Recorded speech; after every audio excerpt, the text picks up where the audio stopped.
에 걸쳐서 에스겔은 하나님의 말씀을 받아 예언을 하였습니다. 특별히 그 예언의 상징적인 행동에는 어떤 의미가 담겨져 있었습니까? 토판을 가져와서 예루살렘의 본을 만들고 또 왼편으로 오른편으로 눕고 또 머리털과 수염을 깎아서 나눠 없애는 이러한 행동들을 통해서 하나님께서 예루살렘을 멸망케 하시겠다라는 예언을 선포하십니다. 이스라엘은 하나님의 백성으로 택함을 받았고 또한 그들은 율법을 받았음에도 불구하고 그들이 악을 행하며 하나님의 말씀을 따르지 않고 그 우상과 더러운 행위로 성전을 더럽혔을 때에 하나님께서는 전염병과 기근과 전쟁으로 그들을 치시겠다고 말씀하신 것입니다.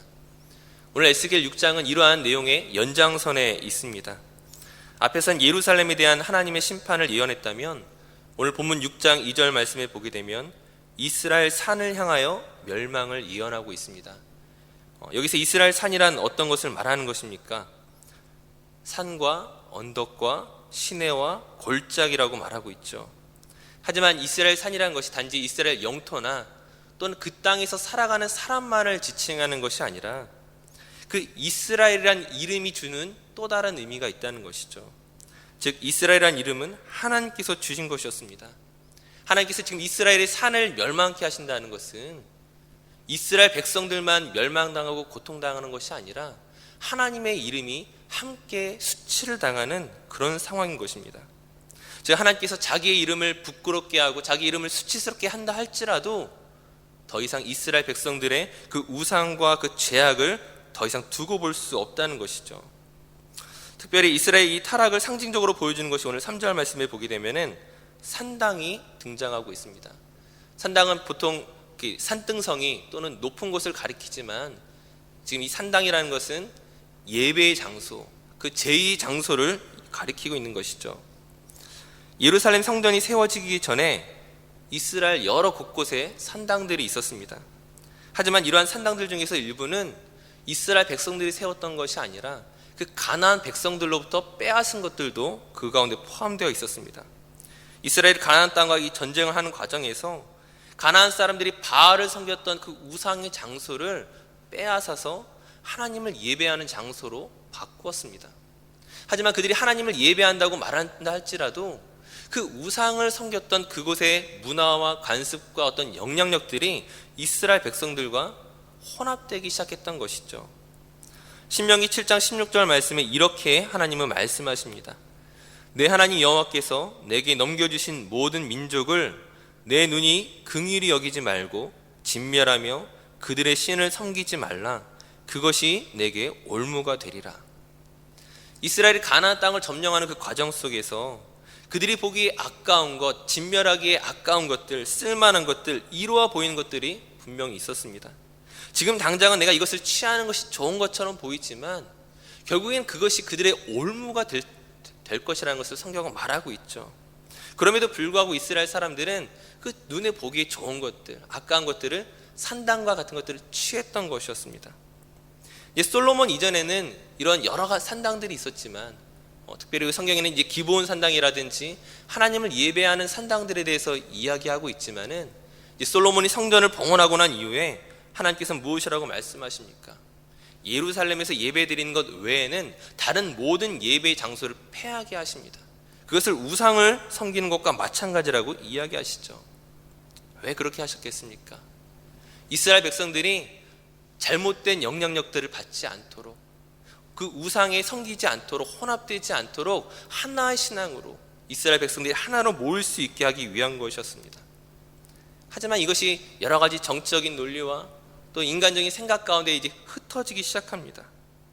이 과정에 대해서 다시 한번 말씀을 드리면 이제 이스라엘이 남유다와 북이스라엘로 갈라지기 시작했을 때 이제 북이스라엘 왕이었던 여로보암 왕이 어떻게 합니까? 정치적으로는 갈라졌는데 절기 때마다 북이스라엘 사람들이 남유다의 예루살렘으로 가서 예배하는 것이죠. 이제 그것을 불안하게 여긴 것입니다. 그러므로 베델과 단의 금송아지를 세우고 자기가 원하는 사람들로 제사장을 삼고 너희가 예루살렘에 갈 것 없이 이곳에서 예배하라, 베델과 단에서 예배하라고 사람들을 꼬드기기 시작한 것입니다. 즉 하나님의 말씀과 법도대로 예배하는 것이 아니라 사람의 편의와 사람의 이익에 따라 예배한 것입니다. 결국 그것은 어떤 작용들을 불러일으킵니까? 예루살렘에 갈 것 없이 베델과 단에서 예배하라.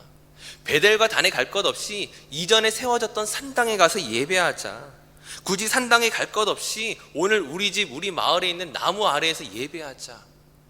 우상 숭배가 극심하게 된 것입니다. 하지만 이것은 북이스라엘 사람들에게만이 아니라 그 예루살렘 성전을 가지고 있던 남유다 사람들에게도 여전히 마찬가지였고, 결국에는 오늘 본문 무엇이라고 이야기합니까? 산과 언덕과 시내와 골짜기마다 사람들이 제단을 쌓고 예배하는 것입니다. 물론 그 제단에서 그들은 하나님을 예배한다고 말하지만, 이 산당이 하나님이 거룩하고 신성한 곳으로 여기신다라고 생각했지만 사실은 그렇지 않다는 거죠. 오늘 본문 4절 말씀에 그 산당들에 대해서, 제단들에 대해서 무엇이라고 말씀하십니까? 에스겔서 6장 4절 말씀에 너희 제단들이 황폐하고 분향 제단들이 깨트려질 것이며 너희가 죽임을 당하여 너희 우상 앞에 엎드러지게 할 것이라. 너희는 하나님을 믿는다라고 말하지만, 너는 예배의 자리로 모였다라고 말하지만 사실 그곳은 우상 앞과 마찬가지라고 이야기하는 것이죠. 너희가 섬겼던 그 우상 앞에서 죽임을 당하게 될 것을 선포하시는 것입니다. 11절 이하의 말씀을 보게 되면 에스겔 5장에서 예언했던 것과 마찬가지로 너희의 그 가증한 악에 대하여 내가 칼과 기근과 전염병으로 죽게 될 것이라고 말하는 것입니다. 너희들이 그 죽는 장소가 어디이냐? 13절 말씀에 보게 되면 그 죽임당한 시체들이 그 우상들 사이에, 제단 사방에, 강 높은 고개 위에, 모든 산꼭대기에, 모든 푸른 나무 아래에, 무성한 상수리 나무 아래, 곧 그 우상에게 분향하던 곳에 있으리니. 너희들이 죽임을 당하는 곳이 어디 있냐? 너희가 예배의 장소라고 생각했던 그곳이라고 말씀하는 것입니다. 하나님께서 이 모든 일들을 통하여 지금 알리고자 하는 것이 무엇입니까? 오늘 7절과 13절, 14절에 거듭 언급하는 것은 내가 여호와인 줄을 너희가 알리라. 너는 하나님인 줄 알고 너희가 예배하였지만 그것이 정말 내가 아니라 너희가 참 하나님, 참 신이 어떤 분인지 알게 하기 위해서 이 심판을 너희에게 내리겠다라고 말하는 것입니다. 이스라엘 백성들은 하나님을 안다고 생각했지만 그들은 하나님을 온전히 알지 못했습니다. 그들은 하나님께서 그들이 자신들을 선택했다라고 믿었지만 막상 이방인들과 구별됨이 없었습니다. 그들이 하나님을 믿는다라고 말하면서도 결국 자기를 위했던, 내가 하나님을 믿으면서 하나님을 위하여 무엇을 할까를 생각하는 것이 아니라 하나님을 믿는 그 예배의 장소에서 하나님은 나에게 무엇을 해주시겠습니까? 자기의 편의와 자기의 이익에 따라 모든 것들을 결정하는 자기 중심적인 믿음이 사실은 우상 숭배와 같은 것임을 하나님은 말씀하는 것입니다.